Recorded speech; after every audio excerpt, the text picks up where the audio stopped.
Hello students, in the optics part 5, today we will discuss an important topic which is representation of image formed by the spherical mirror. In our previous classes we have discussed the important terms of a spherical mirror.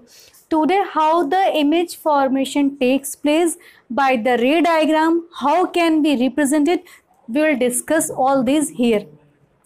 So, as you have very clear idea that if I am drawing like this, it is your concave mirror, and if the polished side is here and reflecting side is bulging out, then it is convex mirror. Okay. So today how the ray diagram should be in both of the mirrors takes place, we'll discuss about it. But before discussing this, there are some important points. For example, if we want to see how the image formation takes place, we need at least two intersecting reflecting rays, okay, or at least two rays we need. Then a very important, what should be these two rays? The direction of their reflection and their position should be very clear. Okay, for what I want to say, if I am talking about a point object, there are many rays emerging from this. Okay, and there will so many rays fall on any mirror. Clear if I am talking about this convex. But to get the image, to get the position of image, to get information of image, if we consider all the rays, then there will be inconvenience for us to draw the ray diagram. Okay, so to get a clear ray diagram, we need only two rays, and that two rays we should choose in this way that their reflecting rays, the direction of that reflecting ray should be clear or should be known by us. Okay, it is the main thing. Now so it was important thing that we should consider only two rays, although there are so many rays emerging from a point object. So let's talk about some rules how the reflection takes place through these mirrors. The first one, if any ray, parallel to the principal axis, it is the first rule. Okay, if we are considering ray which is parallel to the principal axis, there will be two cases.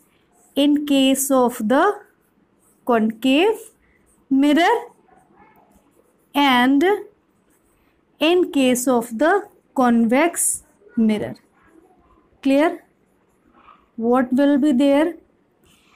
In case of the concave mirror, if incident ray parallel to the principal axis, it is your mirror. Clear?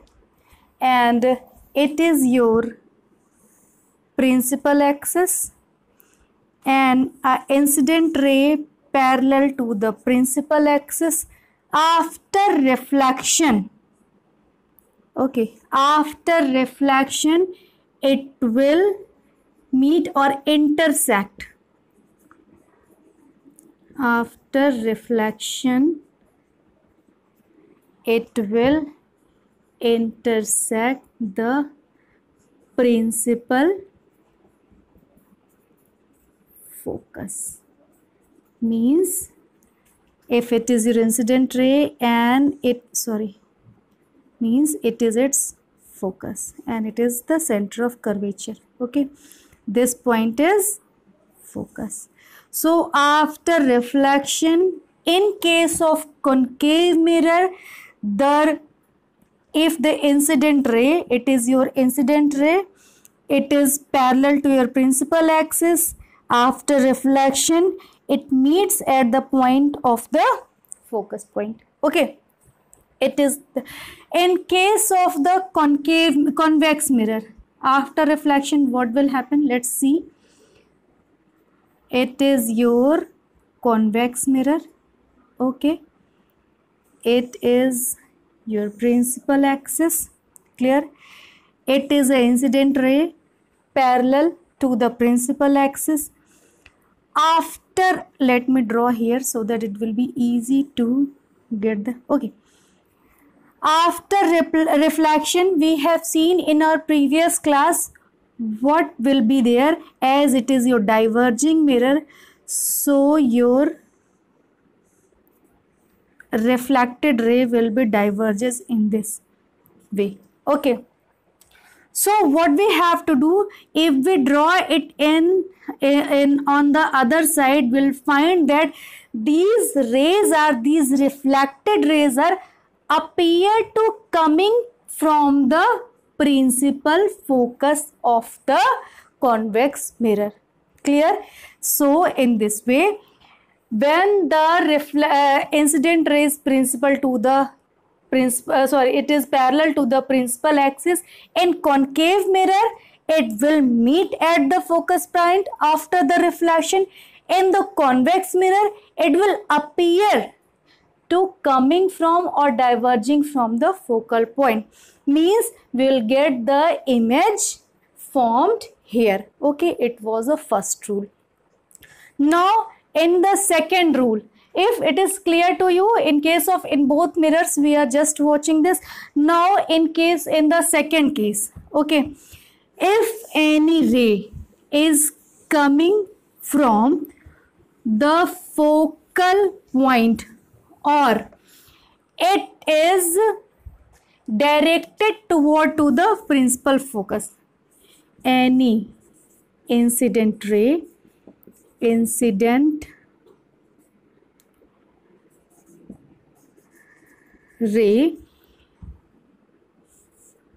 projected or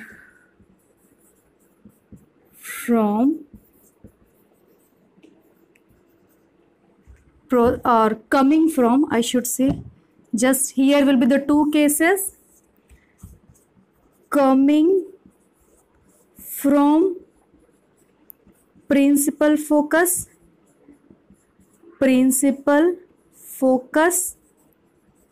or directed toward principal focus. This second rule is just vice versa of the first rule.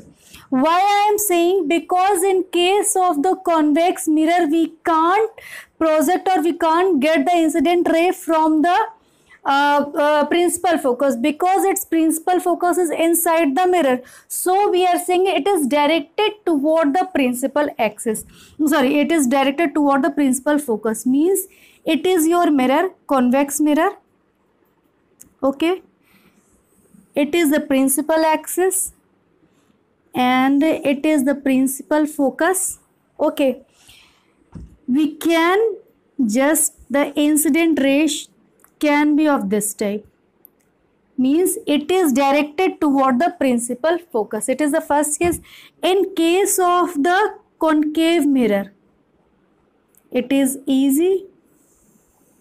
Clear? It is the focus, it is curvature. If the ray is from the focus point, okay, or coming from the focus point, intersecting the focus. After reflection, okay, just see, in case of the concave mirror, after reflection, what will happen?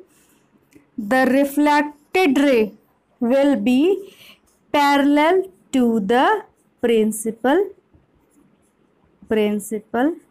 axis. How? Just like this. Now you can see it is coming from the focus and after reflection it is parallel to the principal axis. In this case the same thing is there, but here it is directed toward the focus because the focus point is not here. Okay, then after reflection it will also parallel to the principal axis. So in case of the convex mirror, after reflection, reflected ray will be parallel to the principal axis. Now the first one was if the ray is parallel to the principal axis, second if it is passing through the focus, and the third if the incident ray passing through or directed to center of curvature. The same thing is here, because in case of the convex mirror the center of curvature is through the center of curvature. So what I want to say, in case of the convex mirror the center of curvature is inside the mirror. Okay, so I am writing if it is directed to the center of curvature. But in case of the concave mirror, it is F, it is C. So if it is, let me make it little, okay, it is center of curvature if it is passing through the center of curvature. So let's see what happened. If a ray is passing through the center of curvature, it will retraces its path after the reflection, means there will be no deviation. So exactly in this case, if it is your center of curvature, it is your F, and if it is the line, means if a ray is like this, okay, if it is passing or directed toward the center of curvature, then after reflection it will also retraces its paths. Okay, so after reflection situation is to you, in case of the concave mirror, no deviation, after reflection no deviation, and it will retraces, means it will repeat its path, retraces its path. And the same in case of the convex mirror also, that it will retrace its path. It was a third rule. Okay, then the fourth rule, if the incident ray is directed to the, or incident ray is incidenting or falling obliquely to the principal axis. Okay, rule number 4, incident ray obliquely to the principal axis toward the pole. What will be here? In both of the mirrors we have the pole, you can see, and principal axis we can find. Here it is in case of the convex, it is the pole and it is a principal axis. If a ray is falling to the principal axis, sorry, to the pole, okay, after reflection it will be like this, means the I angle of incidence is equal to the angle of R. Exactly in same way this will happen. Angle of incident after reflection will be the angle of R, means angle of incidence is equal to the angle of reflection. Here angle of incidence is also equal. So you have seen that when the incident ray is obliquely toward the pole, then after reflection the incident angle and the angle of reflection will be equal in case of the concave, and the same will be in case of the convex. Means it is following the law of reflection, but it doesn't mean in the previous three rules it is not following the law of reflection. The law of reflection is followed by the spherical mirror in every situation, but no doubt it is difficult to imagine, so we are just watching these these four rules. Okay, what was these four rules? First, when the incident ray is parallel to the principal axis. Second, when the incident ray is falling from the focus and or the coming from the focus. And the third, when the incident ray is coming from the center of curvature. And the last fourth was when the incident ray is toward the pole. Okay, now we have discussed the four type of incident ray. To get the location of the image, what is and how the image formation takes place, at least among these four, at least two rays we have to consider, so that it will be easy to get the exact location of the image, position of the image, and the nature of the image. So in our further classes, in our next classes, we will discuss how the image formation takes place in case of the concave and the convex mirror. Thank you very much.